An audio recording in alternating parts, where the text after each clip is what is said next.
오늘 함께 나누실 하나님 말씀은 사도행전 7장 17절로 29절입니다.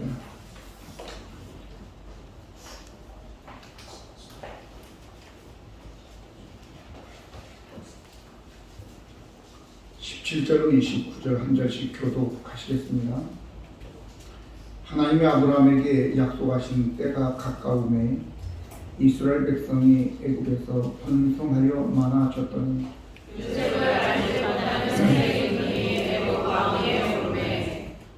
그가 우리 족속에게 교활한 방법을 써서 조상들을 괴롭게 하여 그 어린 아이들을 내버려 살지 못하게 하려 할세. 그때 모세가 났는데 하나님 보시기에 아름다운 자라 그의 아버지의 집에서 석 달 동안 기르더니 어려진 후에 바로의 딸이 그를 데려다가 자기 아들로 기르매 모세가 애굽 사람의 모든 지혜를 배워 그의 말과 하는 일들이 능하더라. 나이가 40이 되매 그 형제 이스라엘 자손들을 돌볼 생각이 나더니 한 사람이 원통한 일 당함을 보고 보호하여 앞에서는 자들을 위하여 원수를 갚아 애굽 사람을 쳐 죽이니라. 그는 그의 형제들이 하나님께서 자기의 손을 통하여 구원해 주신 것을 깨달으리라고 생각하였으나 그들이 깨닫지 못하였더라.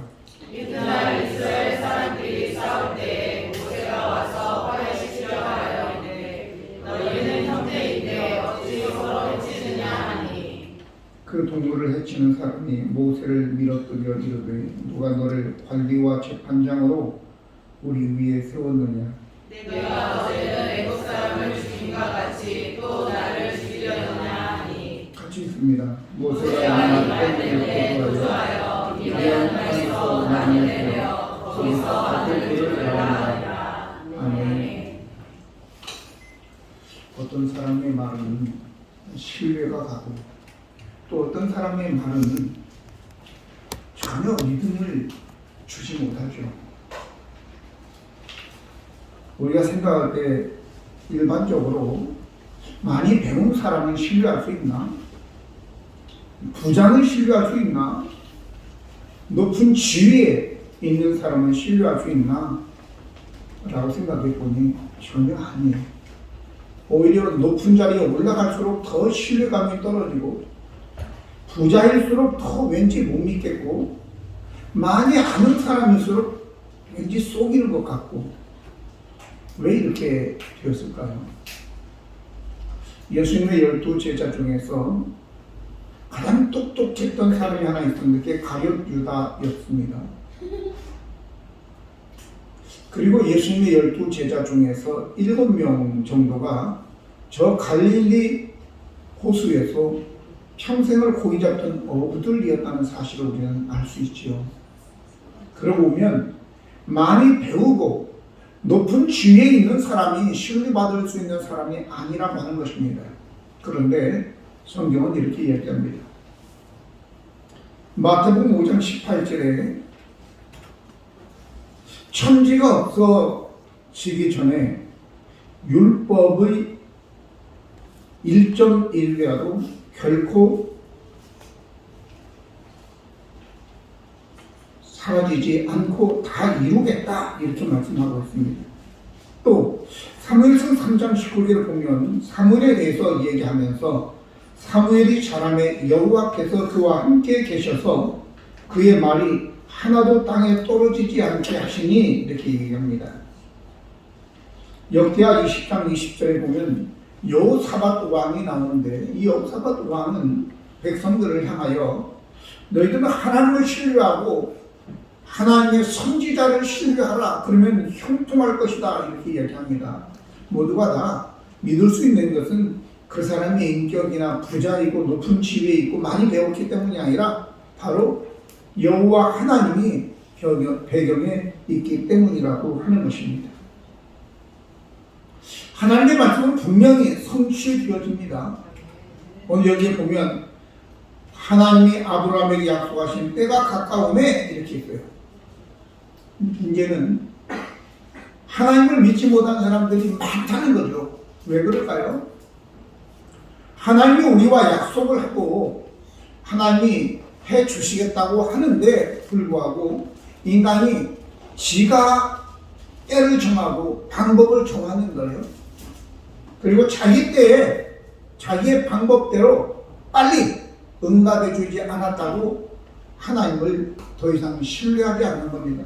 한마디로 하나님에 대해서 시험 들은 거예요. 오늘 우리가 분명히 기억해야 될 것인데 본문의 말씀 보면 하나님의 약속의 때가 가까움에 이렇게 얘기하고 있는 것입니다. 근데 하나님의 약속의 때는 언제일까? 베드로후서 3장 8절에 보니까 이런 말씀이 있습니다. 사랑하는 자들아, 주께는 하루가 첫날 같고 첫날이 하루 같다 이렇게 얘기하고 있습니다.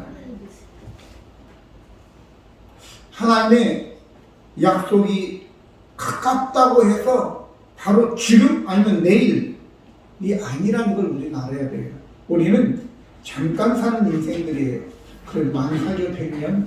근데 여러분, 하루살이의 인생은 어떻게 되겠어요? 하루만 더 살았습니다. 하루살이가 메뚜기가 내일 보자. 하루 종일 같이 재밌게 놀고 내일 보자. 그러니까 메뚜기가 그게 뭔 소리지? 내일이 뭐지? 이 하루살이가 메뚜기가 그렇게 얘기하니까 하루살이가 내일이 뭐지? 그렇게 메뚜기하고 또 개구리하고 신나게 놀았어요. 개구리가 메뚜기에게 메뚜가 내년 봄에 또 보자. 그러니까 메뚜기는 내년 봄이 뭐지? 우리가 생각할 때는 100년이 긴 것 같지만 그러나 짧죠. 오늘 본문의 말씀 보면 하나님께서 분명히 약속이 가깝다 이렇게 말씀하셨지만 그것이 내일이라고 하는 의미는 없다라고 하는 거죠.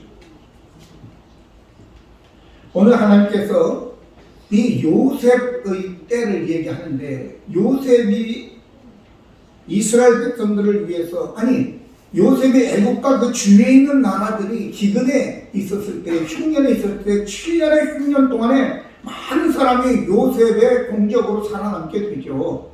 그리고 히브리인들도 애국으로 이제 이민을 가서 거기에서 75명이 갔다가 큰 민족을 이루고 나오게 되는데 바로 이제 이 시점이 요셉과 이 시점인데 하나님께서 그렇게 구원을 위해서 하나님의 때가 가까워졌는데 사람들은 내일 모레인 줄 알았는데 그게 아니더라. 요셉과 모세의 갭이 한 300년 됩니다. 300년.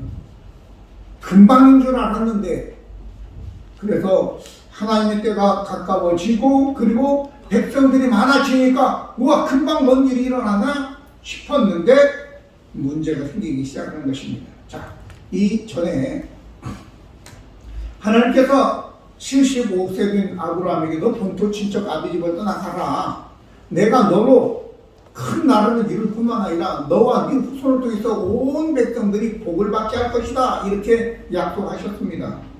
그런데 때가 지났는데도 약속이 이루어지지 않아요. 애가 없는 거예요. 그래서 이제 어느 시점에 가서 천사가 나타나서 너에게 씨를 줄 것이다. 그러니까 무슨 얘기합니까? 지금 내가 애가 없어가지고 차라리 내가 다메섹 사람 엘리에셀이라고 하는 사람이 있는데 굉장히 신실하니까 이 사람으로 하여금 내 후계자를 삼겠습니다. 이렇게 얘기합니다. 하나님께서 아니다. 내 씨를 통해서 너의 후계를 내가 만들 것이다 라고 했는데 그리고 난 다음에 또 몇 년이 지났는데도 없는 거예요. 그래 옆에 있던 아내 사례가 여보 안 되겠으니 더 이상 늙어서 안 되겠으니까 내 몸종 하갈을 애굽인 하갈 몸종이 있었는데 그 여인에게 들어가시오. 그래서 후계자가 있어야 될 것입니다. 그래서 하갈을 취하게 되고 이스마엘을 낳게 되는 거예요. 나이 86세 때. 그런데 몇 년이 지났는데 13년이 지난 시점에 나이 99살 먹었어. 이제는 다 생산 능력이 없는 때인데 천사가 그에게 오더니 내년 요맘때라고 이제 그 시간을 적시하는 것입니다. 그 전에는 씨를 주겠다고만 얘기했지 신전이 되도록 아무런 반응이 없었는데 이제는 그때 천사를 통하여 하나님이 나타나셔서 내가 내년에 요맘때에 내 씨를 줄 건데 이름을 이삭이라고 해라. 구체적으로 이름까지 얘기하시는 거예요. 그리고 1년 후에 정확히 10개월 후에 이삭이 태어나게 되는 것입니다. 이처럼 어느 것은 10년, 15년이 지나야지. 사실은 하나님께서 아브라함에게 이 가나안 땅을 주시겠다고 약속하신 이후에 690년이 지난 다음에서 이스라엘 백성들이 거기에 들어가게 되거든요. 그게 우리하고 무슨 상관이 있겠어요? 임진왜란이 언제 일어났는데 690년 전 아니죠? 그런데 이 하나님의 약속은 하나님께서 하신 약속은 분명히 이루어진다고 하는 사실을 기억하시기 바랍니다. 그러니까 여러분의 때로 여러분이 원하는 방법으로가 아니라 하나님이 원하는 것. 그럼 기다리는 사람의 입장에서는 어떻게 돼요? 인내하는 수밖에 없어요. 인내하는 수밖에 없다고. 자, 이제 두 번째는 하나님께서 약속을 성취하는 데 있어서 방해꾼들이 꼭 있다라고 하는 거예요. 18절 19절 보니까 요셉을 알지 못하는 새 임금이 애굽 왕 위에 오르매 그가 우리 족속에게 교활한 방법을 써서 조상들을 괴롭게 하여 그 어린아이들을 내버려 살지 못하게 하려 할세 이렇게 얘기합니다. 그렇습니다. 하나님께서 구원을 이루시려고 지금 역사하려고 하고 계시는데 마귀가 이 세상의 권력을 통해서 하나님의 백성들을 하나님의 구원 계획을 무효화하기 위해서 이리저리 힘쓰는 거예요. 여기 보니까 요셉을 알지 못하는 새 임금이라고 하는 것은 저 북방에 온 힉소스 왕조예요. 다른 왕조입니다. 다른 나라에서 쳐들어와가지고 이 왕조를 무너뜨리고 다 자기들이 새로운 왕조를 세운 거예요. 그리고 요셉이라고 하는 사람의 공적을 지워버리는 겁니다.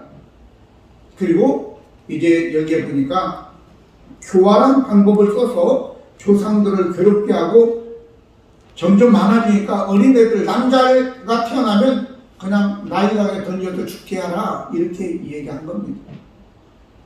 이처럼 악한 마귀는 하나님을 대적하고 하나님의 교회를 대적하고 그리고 하나님의 구원을 회방놓는 것입니다. 우리가 잘 알아야 되는데 그런 방법들이 이 마귀는 여러 가지 교묘한 방법을 쓴다고 하는 것을 알아야 돼요. 전쟁을 통해서만 싸우는 게 아니에요. 총 없이 싸우는 전쟁도 얼마나 많은지 모릅니다. 우리가 중국몽이라고 하는 것이 있어요. 중국몽. 중국몽이라고 하는 것은 바로 중국을 세계 미국보다도 더 나은 나라로 만들겠다라고 하는 것입니다. 그래서 2012년 중국 주석 시진핑이 내세운 핵심 통치 기반으로서 중화민국의 위대한 부흥이라고 하는 그러한 과업을 성취하려고 중국몽이라고 하는 것을 세웠어요. 중국에는 여러 족속들이 있어요. 그런데 사실 조선족도 있고 많은 백몇 가지 종류의 부족들이 있는데 사람들은 다 들러리입니다. 한족들을 위해서 다 있는 들러리라고. 그러니까 모든 나라들, 미국이나 한국이나 모든 나라들은 다 중국몽을 위해서 존재하는 나라들이다 이렇게 생각하면 돼요. 근데 그것을 이루기 위해서 이 사람들은 어떤 방법을? 바로 초한전이라고 하는 방법을 씁니다. 초한전. 총칼로 전쟁하는 것이 아니라 거짓말이든 수단 방법을 가리지 않고 다 먹기 위해서는 제주도에 와서 땅을 사가지고 아니면 한국에 들어와서 투표를 하든지 해가지고 자기들이 원하는 것을 다 가져가는 거예요. 스파이 그건 상관없어요. 이것이 바로 초한전입니다. 그건 중요한 것은 상생하는 게 아니에요. 더불어 사는 게 아니에요. 자기들이 이익만 취하는 겁니다. 그래서 요한복음 10장 10절에 있는 말씀과 이 중국의 이 초한전과 그리고 또 뿐만 아니라 여기에 이 오늘 본문에 나오는 그 요셉을 알지 못하는 세 왕이 히브리 사람들을 핍박하고 교활한 방법을 사용하는 것과 다 똑같다. 왜? 사실은 마귀에 의해서 지배되어지기 때문에 그런 겁니다. 요한복음 1장 10장 10절에 보니까 도둑이 오는 것은 도둑질하고 죽이고 멸망시키는 것뿐이고 내가 온 것은 양으로 생명을 얻게 하고 더 풍성히 얻게 하려 함이라 그랬어요.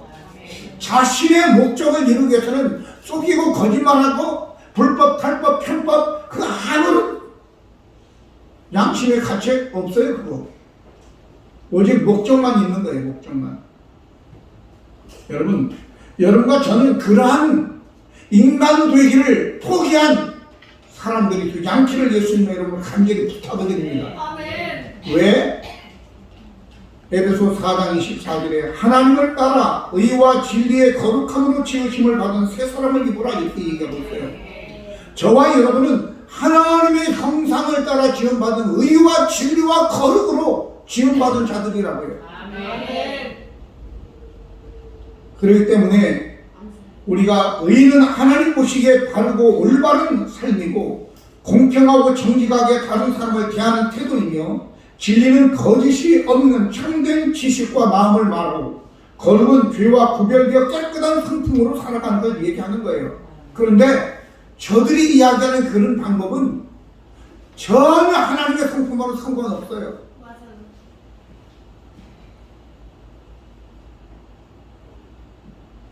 그래서 우리의 마음에 하나님을 닮지 않은 악한 것들을 멀리하기를 바랍니다. 어떤 이들은 거짓 유공자가 되어서 국민의 세금으로 생활비, 병원비, 취득세, 자동차세, 감면, 고속도로 통행료, 면제, 할인 등 셀 수 없는 혜택을 누리면서 명단 공개하라 그래도 안 하는 거예요.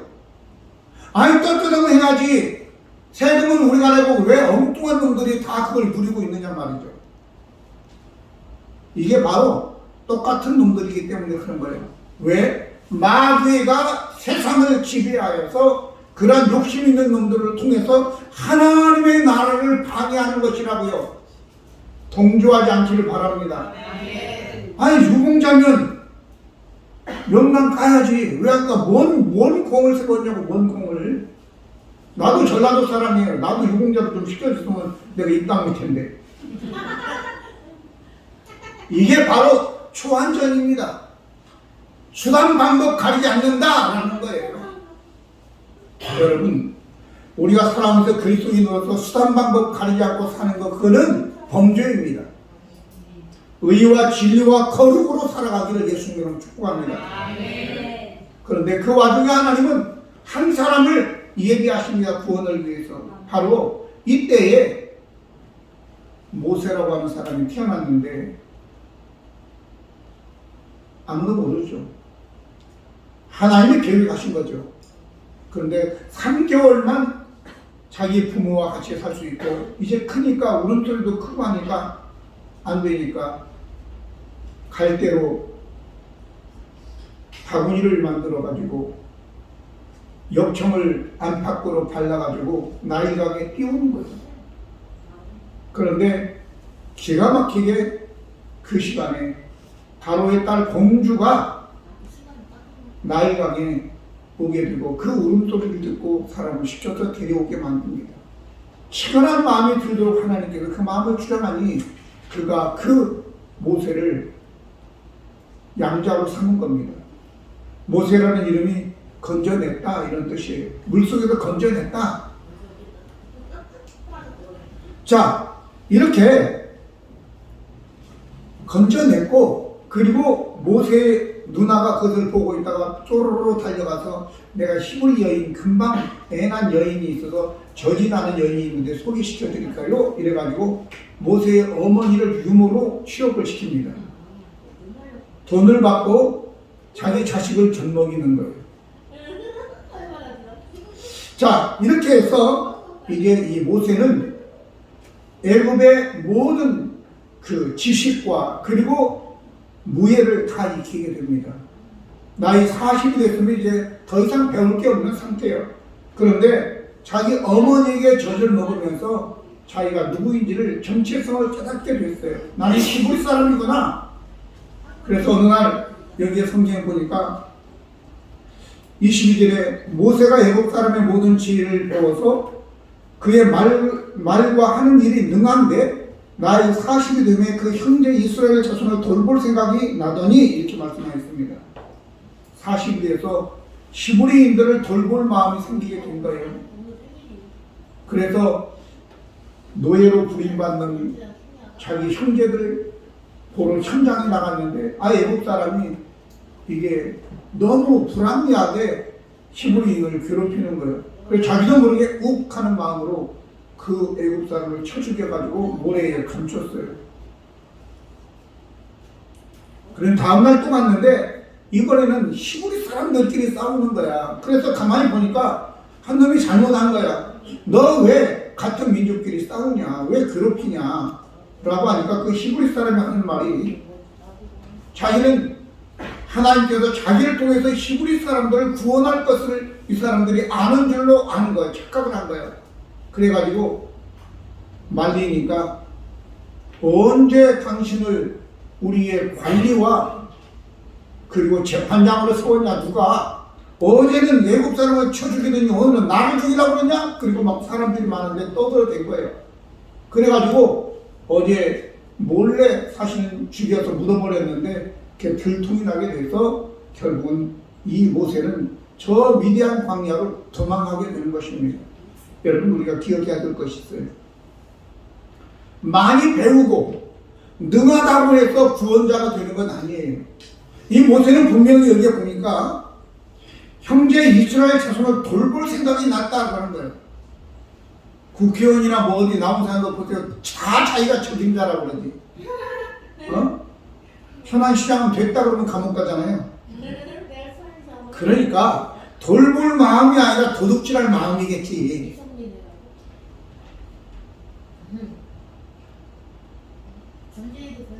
분명히 기억하시기 바랍니다. 여러분들 어떤 자리를 통해서 내가 이 사회에 봉사하고 가정을 위해서 봉사해야지. 결혼도 마찬가지로 내가 저 남자를 통해 저 여자를 통해서 행복해야 되겠지 이런 생각을 하게 되면 그 가정은 깨지게 돼 있는 겁니다. 내가 봉사하고 헌신해서 우리의 자녀들을 또 내 아내를 내 남편을 배우자를 내가 행복하게 해줘야지 이런 마음으로 살아가기를 바랍니다. 근데 내가 행복해지려고 하기 때문에 서운한 감정이 들고 불평 불만이 생기게 되는 겁니다. 잘못된 생각이에요. 오늘 성경은 이렇게 나옵니다. 오히려 지식이 사람을 교만하게 한다. 사람은 덕을 세우는데 지식은 교만하게 한다. 물론 우리가 이 사회를 위해서 봉사하기 위해서 지식도 있어야 되겠지만 그러나 분명한 것은 하나님은 그 지식이 아니다도. 그래서 결국은 이 모세가 도망자 신세가 돼서 40년 동안 애굽의 지식을 배우고 무예를 배우고 왕자로서 이제 그가 수련을 했지만 40년 동안 미디안 광야에서 양들을 치는 목자가 된 거예요. 40년 동안 체득했던 걸 다 빼내는 작업입니다. 우리가 배추를 김장을 하기 위해서는 소금에 내서 삼투압 작용해서 다 뻣뻣한 거 빼내서 부들부들 해야지만 이 김치를 담을 수 있는 것처럼 우리 속에 있는 교만, 내가 할 수 있다, 해야 된다라고 하는 것들을 다 빼내야지만이 하나님이 하시는 것입니다. 구원의 사역은 우리가 하는 게 아니라 하나님의 일이시기 때문에 그런 거예요. 그래서 오늘 우리가 여기에 이 사람이 사실 나쁜 놈이죠. 잘못해서 지금 모세가 지적해주면 내가 잘못했습니다 이렇게 나와야 되는데 그렇지 않아요. 세상은요. 네가 뭔데 내가 너를 관리로 임명했냐 재판장으로 임명했냐. 자, 우리 안에 똑같이 이 교회 안에서도 마찬가지. 그러니까 여러분들이 함부로 다른 사람에 대해서 관리 노릇하려고 하지 말고 재판장 노릇하려고 하지 마세요. 싫어해요 다. 여러분들이 똑똑해도 싫어한다고. 동일한 입장에서 함께 해야지 관리가 되고 재판장이 되면 문제가 생긴다라고 하면서 우리에게 말씀해 주고 계신다고. 여기에 다 그렇게 느낄 거예요.